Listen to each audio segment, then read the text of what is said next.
337 वर्षापूर्वी छत्रपती संभाजी महाराजांचा शिरच्छेद केला आणि त्यांच्या शरीराचे तुकडे केलेत। जय हिंद जय भारत। आज अशा ठिकाणी आलेलो आहे।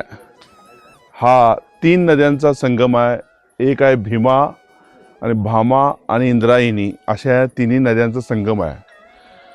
हा संगम किंवा हा इतिहास असं काही सांगून जातो की हिंदवी स्वराज्याची ऊर्जा काय असते ते या ठिकाणावरून आपल्याला समजू शकते।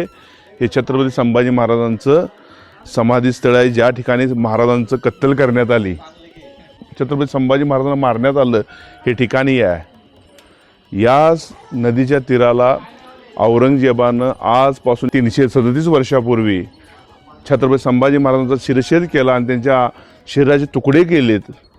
ती तारीख होती 11 मार्च 1689 आणि त्यांना आदेश देण्यात आला की जर ह्या तुकड्यांना याच नदीच्या तीराला टाकण्यात आलं आणि सांगितलं की कुत्र्या मांजरांनी खाण्यासाठी टाकलं होतं।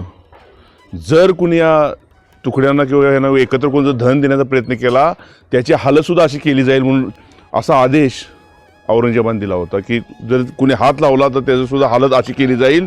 त्यावेळी गावातील काही लोक, म्हातारी लोक तयार झालीत आणि त्यांनी छत्रपती संभाजी महाराजांचे तुकडे एकत्र केलेत आणि त्यांना शिवण्याचं काम केलं म्हणून त्यांचं नाव शिवले पाटील पडलं आणि काही लोकांनी ते तुकडे वेचलेत आणि त्यामुळे त्यांचं वेचले पाटील नाव पडलं आणि त्या सगळ्यांचं एकत्र करून त्यांना शिवून छत्रपती संभाजी महाराजांना वडोबुद्रुक या ठिकाणी धन देण्यात आली।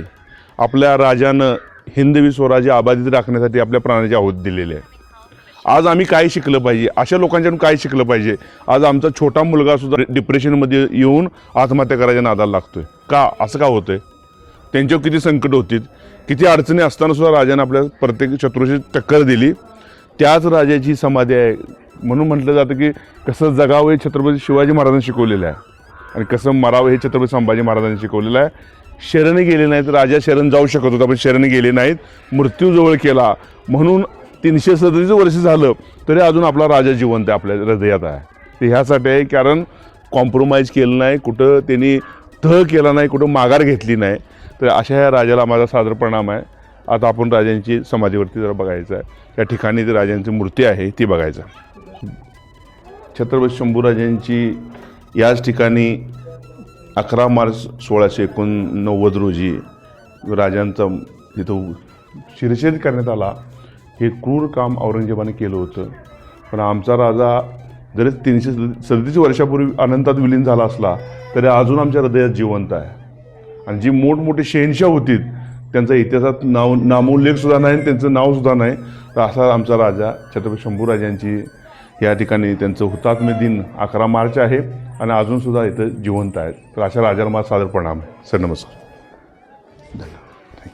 छत्रपती संभाजी महाराज की जय, छत्रपती शिवाजी महाराज की जय, जय भवानी।